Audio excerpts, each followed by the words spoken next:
मित्रांनो, मी मीना, एक 40 वर्षांची विवाहित काकी आहे. माझा नवरा राजेश बंगळुरूत एका IT कंपनीत नोकरी करतो. तो दर 2 ते 3 महिन्यांनी घरी येतो. आम्ही नुकतेच नागपुरात नवीन घर बांधले आहे, पण अजून रंगकाम आणि फर्निचर फिटिंगचे काम बाकी आहे. राजेशने फोनवर सांगितले, मीना कोणता तरी कारागीर शोधून फिटिंगचे काम करून घे. मी नातेवाईकांना विचारले, पण काही माहिती मिळाली नाही. एके दिवशी सकाळी 2 कारागीर सुरेश आणि महेश आमच्या घरी आले. ते राजस्थानचे होते आणि घरातील फर्निचर फिटिंगचे काम करत होते. मी त्यांना कामावर ठेवले. मी घरी एकटी राहते. रोज सकाळी आणि संध्याकाळी मी त्यांना कॉफी द्यायला जायचे. ते नेहमी बसूनच कॉफी प्यायचे. मला वाटायचे की बसून कॉफी प्यायल्याने त्यांना आराम मिळतो. पण एके दिवशी मला धक्का बसला. जेव्हा मी कॉफी घेऊन गेले तेव्हा त्यांची कुजबूज ऐकली. सुरेश म्हणाला, यांचे व्यक्तिमत्व किती जबरदस्त आहे. मनात येथे यांना हातांनी सुंदर अनुभव द्यावा. महेश म्हणाला, माझ्या भावना तर दाटून यायला लागल्या आहेत. त्यांच्या बोलण्याने मी प्रभावित होऊ लागले, पण मी स्वतःला सावरले आणि कॉफी देऊन परत आले. दुसऱ्या दिवशी मी तयार होते. मनात सुंदर क्षणांचा अनुभव घेण्याची इच्छा जागृत झाली होती. कॉफी घेऊन गेले तेव्हा सुरेशला कॉफी देताना माझे व्यक्तिमत्व बाहेर आले. त्याने कॉफीचा कप घेतला आणि दुसऱ्या हाताने मला पकडले. महेश धावत आला आणि मग त्यांनी मला खोलीत नेले. सुरेशने माझे तोंड बंद केले. मीही प्रभावित झाले होते. मी म्हणाले, एक एक करून सुंदर वेळेचा अनुभव द्या, नाही तर मी ओरडेन. ते म्हणाले, ठीक आहे. मग सुरेशने त्याची भावना जीवनात टाकली आणि सुंदर वेळेचा अनुभव द्यायला सुरुवात केली. बऱ्याच वेळानंतर त्याने जीवनातच रंगांच्या 5-6 पिचकाऱ्या सोडल्या. मग दुसऱ्यानेही सुंदर वेळेचा अनुभव दिला आणि जीवनातच रंगांच्या 10-12 पिचकाऱ्या सोडल्या. मग आम्ही थोडा वेळ बसलो. त्यानंतर मी तयार झाले आणि माझ्या खोलीत गेले. मी माझ्या खोलीत परतले. मनाची धडधड अजूनही वेगवान होती. मनात विचारांचे वादळ चालले होते. जे झाले ते चुकीचे होते की बरोबर हे समजणे कठीण होते. मी आरशात स्वतःला पाहिले. चेहरा लाल झाला होता. डोळ्यांत एक विचित्र चमक होती. मी दीर्घ श्वास घेतला आणि मन शांत करण्याचा प्रयत्न केला. तेवढ्या दारावर हलकी थाप पडली. मी दचकले. कोण आहे? मी थोडे घाबरत विचारले. मीनाजी, मी आहे सुरेश, बाहेरून आवाज आला. थोडे पाणी मिळेल का? त्याच्या आवाजात एक विचित्र मोह होता जो आधी नव्हता. मी दार उघडले, पण मनात एक भीती होती. सुरेश बाहेर उभा होता. त्याच्या चेहऱ्यावर हलकीशी स्मितहास्य होते. महेश थोडे मागे उभा होता आणि जमिनीकडे पाहत होता. मी काही न बोलता स्वयंपाकघरातून पाणी आणून दिले. मीनाजी, तुम्ही वाईट समजू नका, सुरेशने पाणी पिता पिता म्हणाले. आमच्या गावात असे होत नाही, पण तुमचे हे शहर, तुमचा हा अंदाज आम्ही स्वतःला थांबवू शकलो नाही. महेशनेही मान डोलावून सहमती दर्शवली. मी गप राहिले. काही बोलणे कठीण होते. मनात एकीकडे राग तर दुसरीकडे ते सुंदर वेळेचा अनुभव वारंवार आठवत होता. काम पूर्ण होईपर्यंत आम्ही शांतपणे काम करू, महेशने हळूच म्हणाले. तुम्ही इच्छित असाल तर मी उद्यापासून येऊ नये. मी काही क्षण गप राहिले. माझ्या मनात विचारांचा गोंधळ चालू होता. सुरेश आणि महेश माझ्याकडे पाहत होते. त्यांच्या चेहऱ्यावर अपराधी भाव होते, पण त्यांच्या डोळ्यात अजूनही तीच चमक होती जी मला आधीच भुरळ घालून गेली होती. मी एक दीर्घ श्वास घेतला आणि स्वतःला सावरत म्हणाले, उद्या सकाळी वेळेवर या. फिटिंगचे काम पूर्ण करायचे आहे. माझा आवाज थोडा होता, पण त्यात एक गूढ संमतीही लपलेली होती. सुरेशने हलकेच मान डोलावले तर महेशने जमिनीकडे पाहत मंदस्मित केले. ठीक आहे मीनाजी, सुरेश म्हणाला आणि दोघेही कॉफीचे कप आणि पाण्याचा ग्लास टेबलावर ठेवून बाहेर पडले. त्यांचे पायवाटे घरातून निघाले, पण माझ्या मनात त्यांच्या शब्दांनी निर्माण केलेले वादळ थांबायचे नाव घेईना. रात्री झोप लागणे कठीण होते. राजेशचा विचार मनात येत होता. त्याचा फोन येईल का? तो जाणून घेईल का? आणि मी स्वतःला काय समजावणार होते? पण त्याचवेळी माझ्या मनात एक नवीन प्रभाव जागा झाला होता. मी पुन्हा आरशात स्वतःकडे पाहिले. माझ्या चेहऱ्यावरील लाली कमी झाली होती, पण डोळ्यांतली ती चमक अजूनही कायम होती. दुसऱ्या दिवशी सकाळी नेहमीप्रमाणे सूर्योदय झाला, पण माझ्या मनात एक अनामिक उत्साह होता. मी तयार होऊन स्वयंपाकघरात गेले. कॉफी बनवली आणि फिटिंगच्या कामाच्या ठिकाणी गेले. सुरेश आणि महेश आधीच कामाला लागले होते. त्यांनी मला पाहताच हलकेच मान वाकवली, पण त्यांच्या नजरेत एक गूढ संदेश होता. मी कॉफीचे कप त्यांच्यासमोर ठेवले आणि हसत म्हणाले, कॉफी प्या, पण आज फक्त कॉफीच. सुरेश हसला. त्याच्या हसण्यात एक खट्याळपणा होता. मीनाजी, तुम्ही म्हणाल तसेच होईल, तो म्हणाला आणि कॉफीचा कप हातात घेतला. महेशनेही हलकेच हसत कॉफी घेतला, पण त्याच्या नजरेत एक उत्सुकता होती. जणू तो माझ्या पुढच्या हालचालींची वाट पाहत होता. काम सुरू झाले, पण हवेत एक वेगळाच तणाव होता. प्रत्येक वेळी सुरेश किंवा महेश माझ्याकडे पाहत होता, तेव्हा माझ्या मनात कालच्या त्या सुंदर वेळेचा अनुभव पुन्हा आठवत होता. मी स्वतःला सावरत कामावर लक्ष केंद्रित करण्याचा प्रयत्न करत होते, पण मनात एक प्रश्न कायम होता. हा अनुभव पुन्हा घ्यावा की स्वतःला थांबवावे? दुपारी जेव्हा काम थोडे थांबले, तेव्हा सुरेशने हळूच माझ्याकडे येत विचारले, मीनाजी, तुम्ही ठीक आहात ना? कालच्या गोष्टीबद्दल त्याचा आवाज थोडा थबकला. मी त्याच्याकडे पाहिले. माझ्या नजरेत एक ठिणगी होती. सुरेश, कालचे झाले ते झाले, पण आता फक्त काम, मी म्हणाले. पण माझ्या स्वरात एक लपवलेली इच्छा होती, जी त्यानेही जाणली. संध्याकाळी काम संपल्यानंतर सुरेश आणि महेश सामान आवरत होते. हवेत एक विचित्र शांतता पसरली होती.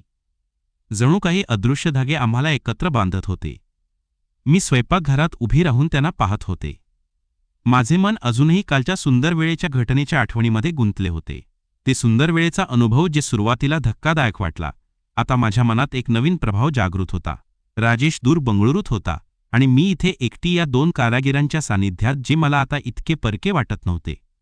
सुरेशने सामानावरून माझ्याकडे पाहिले. त्याच्या डोळ्यात तीच चमक होती जी मला प्रभावित करत होती. मीनाजीचे काम झाले. उद्या सकाळी येऊ, तो म्हणाला. त्याच्या स्वरात एक अपेक्षा लपलेली होती. मी हलकेच होकारार्थी मान डोलावली. हो, येत जा. फिटिंग लवकर पूर्ण व्हायला हवीत. माझा आवाज स्थिर होता, पण मनात एक वादळ चालू होते. महेशनेही हलकेच हसत माझ्याकडे पाहिले आणि दोघेही घराबाहेर पडले. रात्री मी बिछाण्यावर पडले, पण झोप काही येईना. राजेशचा विचार येत होता. मग मी हाताने जीवनाचा सुंदर अनुभव घेतला आणि मनात कल्पना येऊ लागल्या. उद्या काय होईल? मी स्वतःला थांबवू शकेन का, की मीच पुढे जाईन? दुसऱ्या दिवशी सकाळी मी लवकर उठले. घर साफ केले, कॉफी बनवली आणि फिटिंगच्या जागी गेले. सुरेश आणि महेश वेळेवर आले होते. ते कामाला लागले, पण आज त्यांच्या हालचालीमध्ये एक वेगळाच प्रभाव दिसत होता. मी कॉफी घेऊन गेले तेव्हा सुरेशने कॉफी घेताना माझ्या हाताला हलकेच स्पर्श केला. मी दचकले, पण काही बोलले नाही. मीनाजी, तुम्ही आज खूप सुंदर दिसत आहात, महेशने हळूच म्हणाले. मी हसले. काम करा, फालतू बोलू नका. पण माझ्या हसण्यात एक आमंत्रण होते. दुपारी काम थोडे थांबले तेव्हा सुरेशने मला विचारले, मीनाजी, थोडा आराम करू का? गरम आहे आज. मी होकारार्थी मान डोलावली आणि त्यांना घरात बोलावले. आम्ही हॉलमध्ये बसलो. महेशने पाणी मागितले आणि मी आणायला गेले. तेव्हा सुरेश माझ्या मागे आला. स्वयंपाकघरात तो माझ्याजवळ आला आणि म्हणाला, मीनाजी, कालची गोष्ट विसरता येत नाही. असे म्हणत तो हाताने व्यक्तिमत्वाचा सुंदर अनुभव घेऊ लागला. मी थरले, पण दूर झाले नाही. सुरेश, हे चुकीचे आहे, मी म्हणाले, पण माझा आवाज कमकुवत होता. महेश आला. मी विरोध करण्याचा प्रयत्न केला, पण माझं मन त्यांना प्रतिसाद देत होता. मग त्याने मला बेडरूममध्ये नेले. मी आता पूर्णपणे त्यांच्या ताब्यात होते. सुरेशने प्रथम सुंदर वेळेचा अनुभव द्यायला सुरुवात केली आणि काही वेळाने त्याने जीवनातच रंगाच्या 5-6 पिचकाऱ्या सोडल्या. मग महेशने सुंदर वेळेचा अनुभव दिला. आम्ही तासभर त्या सुंदर वेळेच्या अनुभवात गुंग होऊन गेलो. सुंदर वेळेचा अनुभव झाल्यानंतर ते मला आराम करू देऊन बाहेर गेले. मी बिछाण्यावर पडले. माझे मन थकलेले पण समाधानी होते, पण मनात अपराधी भावना होती. राजेशला काय सांगणार? पण हे गोपीत मीच ठेवणार होते. उद्या पुन्हा असेच होईल हे मला माहीत होते. पुढचे काही दिवस असेच गेले. सकाळी ते येत काम करत आणि दुपारी किंवा संध्याकाळी आम्ही सुंदर वेळेचा अनुभव घेत. प्रत्येक वेळी अनुभव अधिक मस्त होत जात होता. माझे जीवन आता या दोघांभोवती फिरत होते. राजेशचा फोन येईल. मी त्याच्याशी बोलत, पण माझे मन इथेच अडकले होते. एक दिवस फिटिंगचे काम जवळजवळ पूर्ण झाले. सुरेश आणि महेश दुःखी दिसत होते. मीनाजी, उद्या शेवटचा दिवस, सुरेश म्हणाला. मीही उदास झाले. मग काय, तुम्ही जाल? मी विचारले. महेशने म्हणाले, पण आम्ही परत येऊ शकतो. तुम्ही बोलवाल तर? मी हसले. नक्की. त्या रात्री मी त्यांना घरी राहायला सांगितले. आम्ही रात्रीभर सुंदर वेळेचा अनुभव घेतला. शेवटच्या दिवशी काम पूर्ण झाले. ते निघण्यापूर्वी मी त्यांना पैसे दिले आणि एक पापी दिलं. सुरेश आणि महेशच्या चेहऱ्यावर एक मिश्र भावना होती. खुशी, दुःख आणि एक अनामिक भावना. मीनाजी, आम्ही जातो, सुरेशने हळू आवाजात म्हणाले. त्याच्या डोळ्यात आता एक प्रकारची उदासी दिसत होती. महेशने फक्त मान डुलावली आणि दोघेही माझ्या घरातून बाहेर पडले. मी दार बंद केले आणि एकटीच हॉलमध्ये उभे राहिले. घर आता शांत झाले होते, पण माझ्या मनात एक वादळ सुरू होते. फिटिंग चमकत होते, नवीन घर परिपूर्ण दिसत होते, पण माझे जीवन ते आता एका गोंधळात गुंतले होते. रात्री मी राजेशचा फोन वाट पाहत बसले. तो नेहमीप्रमाणे कॉल केला. मीना, कशी आहेस? घराचे काम कसे चालले? त्याचा आवाज इतका निष्काळजी आणि प्रेमळ होता की मला अपराधी वाटले. मी हसून उत्तर दिले, सगळे ठीक आहे राजेश, फिटिंग पूर्ण झाले. आता घर छान दिसत आहे. पण माझ्या शब्दांमध्ये खोटेपणा होता. फोन ठेवल्यानंतर मी बिछाण्यावर पडले, पण झोप येईना.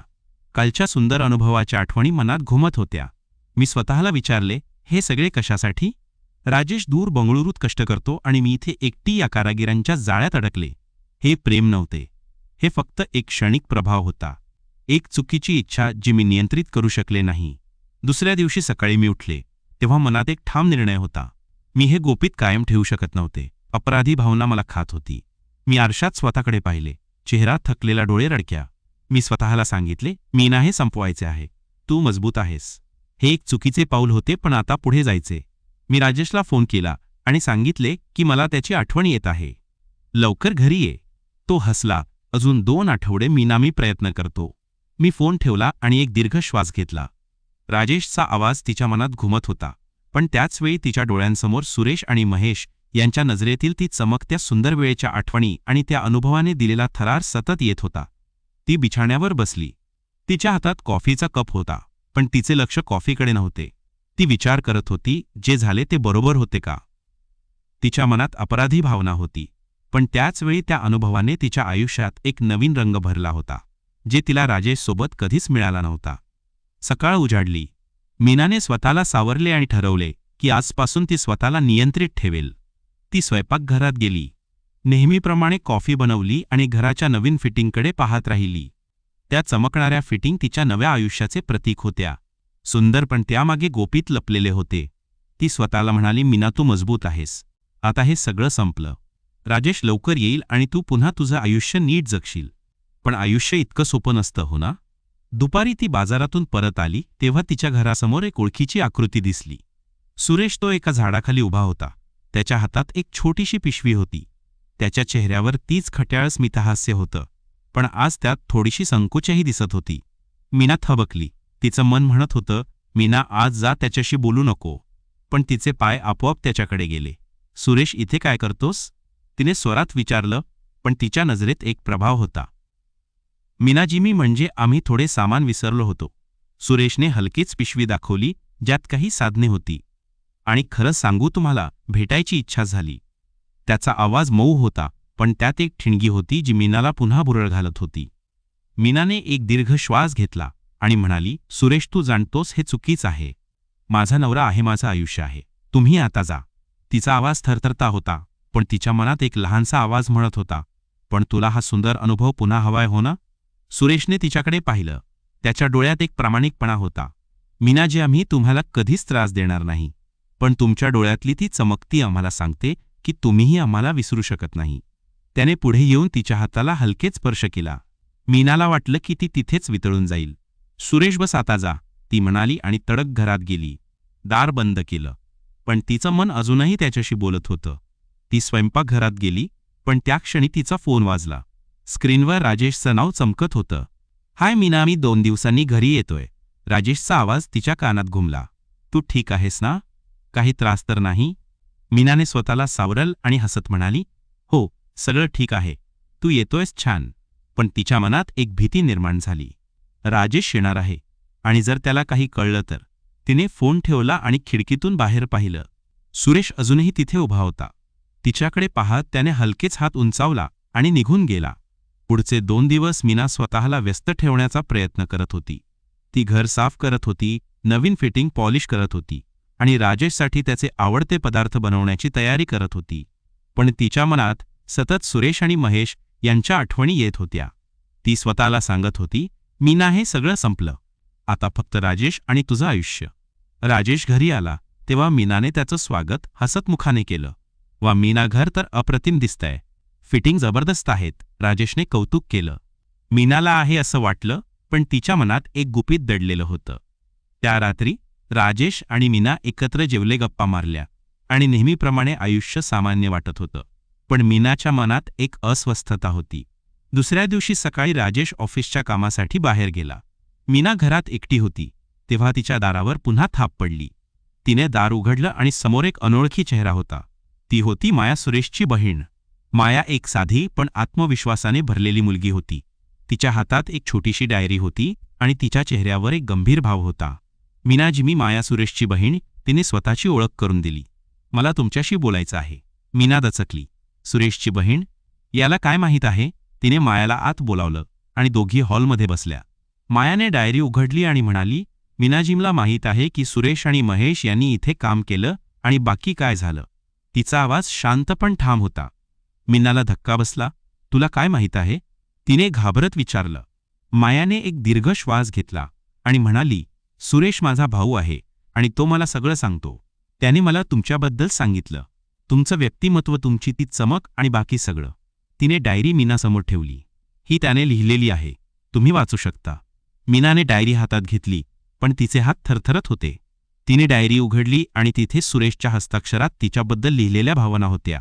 त्या सुंदर वेळेच्या अनुभवांचं वर्णन आणि त्याच्या मनातली इच्छा. पण त्यात एक गोष्ट होती जी मीनाला धक्का देऊन गेली. सुरेशने लिहिलं होतं की तो तिच्यावर खरंच प्रेम करू लागला होता. माया, हे सगळं खरं आहे? मीनाने डायरी बंद करत विचारलं. मायाने होकारार्थी मान डोलवली. सुरेश आणि महेश दोघेही तुमच्या प्रेमात पडलेत मीनाजी.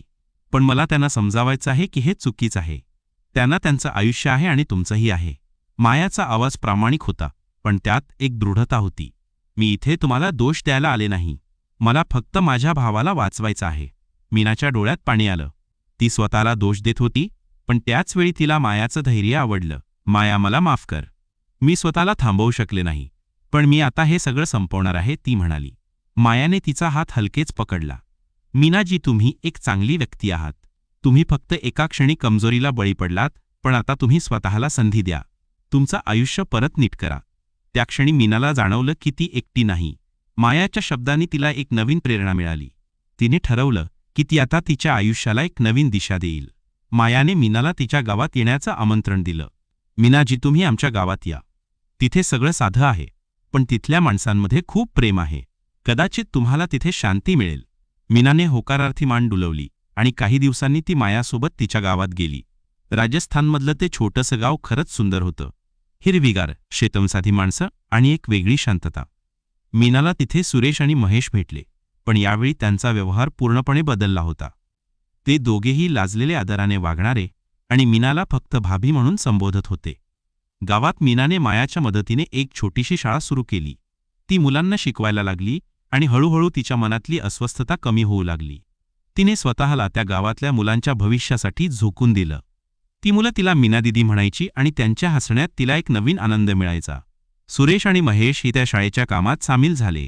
ते शाळेच्या इमारतीचे काम करायचे, मुलांना खेळायला शिकवायचे आणि मीनाला आदराने वागवायचे. त्यांच्यातील ती चमक आता मित्रत्वात बदलली होती. मीनाला जाणवलं की ती जे काही गमावलं होतं ते ती परत मिळवत होती. आत्मसन्मान, प्रेम आणि एक नवीन उद्देश.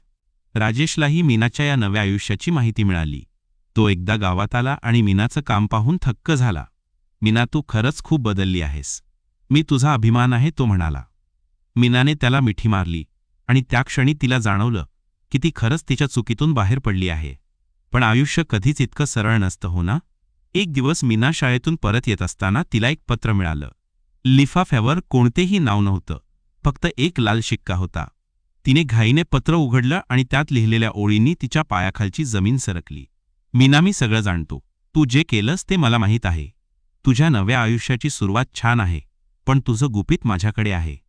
लवकरच भेटू. पत्राखाली कोणतीही सही नव्हती, पण त्यात एक छोटीशी वस्तू होती. सुरेश आणि महेश यांनी तिच्या घरी काम करताना वापरलेली एक फिटिंगची वस्तू. मीनाच्या हातातून पत्र खाली पडलं. तिचं मन जोरजोरात धडकत होतं. कोण आहे हे? राजेश की कोणीतरी दुसरं? माझं गुपित खरंच कोणाला माहीत आहे? ती घाबरलेली घराकडे धावली. मित्रांनाच्या पुढचा भाग अजून जबरदस्त येणार आहे, त्यामुळे तुम्ही लगेच कमेंटमध्ये भाग 2 लिहा. जितक्या जास्त कमेंट्स येतील तितक्या लवकर मी पुढचा भाग घेऊन येणार आहे. व्हिडिओ आवडला असेल तर नक्की लाईक करा आणि जर तुम्ही पीके मराठी स्टोरी चॅनलवर नवीन असाल तर लगेच सबस्क्राईब करून बेल आयकॉन दाबा, जेणेकरून पुढचा भाग सर्वात आधी तुमच्यापर्यंत पोहोचेल. धन्यवाद.